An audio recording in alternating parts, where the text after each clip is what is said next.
a video on what all it takes for an English Bulldog to get bred. There's a lot that goes into it, and there has to be a lot of thought that goes into it beforehand, a lot of preparation, from the finances to the mail, and if you're going to have the mail or if you have to get the semen somewhere, the vet, AI, all kinds of different things. So I'll touch on all of these subjects. A lot of people think that breeding an English Bulldog is just lots of money, but truthfully, there's actually a lot of work that goes into it, and there's a lot of upfront costs, and you may not reap the rewards, as I'll tell you what happened to me with my latest litter that I had. So this is Coco. She's my English Bulldog. I wanted to breed her. She's 4. So I had to find a male. There really wasn't a male in my area, so I had to go on the internet and find one. English Bulldogs can't breed like regular dogs for a couple of reasons. They are so heavy and stout that they could actually hurt each other while trying to breed. And the other reason is they get so out of breath so easy that it's very tasking on them, and not physically healthy for them in that aspect either. So AI, or artificial insemination, is the way to go. Not that it's 100% has to be that way. I have had dogs that have actually done it without my knowing it, and there's consequences when that happens also. But going to the vet, establishing with a vet, I had to go through several vets even to find one in my area that would do the AI, that would do the C-section. They have to have a C-section, which can cost up to $2,000 just for that. There is blood work that has to be done. So there are x-rays that can be done. There's ultrasounds that can be done. So you can have up to like $3,500 invested before you even bring the litter home. So that's the big financial piece of it to take into account.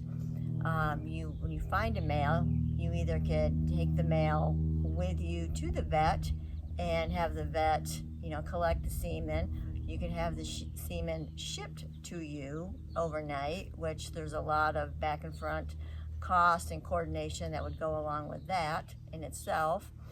I actually had the woman that had the male actually bring me the semen, meet me at the vet the day of the AI, and we did it then. There were several progesterone tests done before and after, just to make sure that we had the right numbers, that we were hitting the target. I typically have the AI done twice. This time it was only done once. Her number was 13 when we did it, and that's pretty good, so as far as her progesterone count goes. Anyway, after that, it obviously only takes a couple of months for a dog to be pregnant, have their babies, and you have to schedule the C-section. Again, I didn't have the ultrasounds done because where I live, that actually is not a very convenient thing to happen. I waited for the 47 days, then had the first x-ray done. Turns out she only had one puppy in her. I have been fooled by that before, so a week later we had a second x-ray done. Still only showed one puppy. You would think, well, let her have it naturally. Well, I have had that happen before, and actually their shoulders are so broad that they get stuck in the birth canal and have died on me before doing that. So even with just one puppy, a C-section is the way to go. So we scheduled the C-section, had the C-section, everything went well. The baby was not breathing when it came out. They had to revive it, and then found out that she had a uterine infection. So she was not able to nurse the baby. She had to be on antibiotics, and we didn't want her nursing the pup, so it would get the infection. So I immediately turned into a surrogate mother, which turns into a whole another set of issues. You have to feed the baby every 3 hours, 24 hours a day, times a month. And if you don't have any help or have to go to work, there's definitely that to take into account. really, Coco didn't bond as we thought she would with the baby. She really has nothing to do with it. And I don't know if it's because of the C-section and not nursing, but she could really care less if the baby's in the house or not. He's a sweet baby.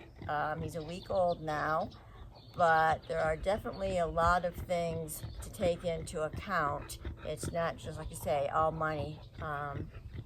I have $3,500 invested, like I say, into the pup already. There's just one.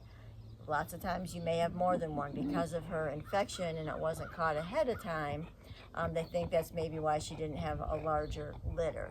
So not that you probably can't make some money. Again, you might have to have some buyers lined up for these pups. Otherwise you may have to ship them cross country or something, which is a whole nother set of monies and different things to take into account. So it's not as easy as everybody thinks. You just don't put the two dogs together and poof, you're going to make thousands of dollars. There's actually a lot that goes into it and a lot of thinking that goes into the process. So they're a great dog, but definitely do your homework before you take on this task.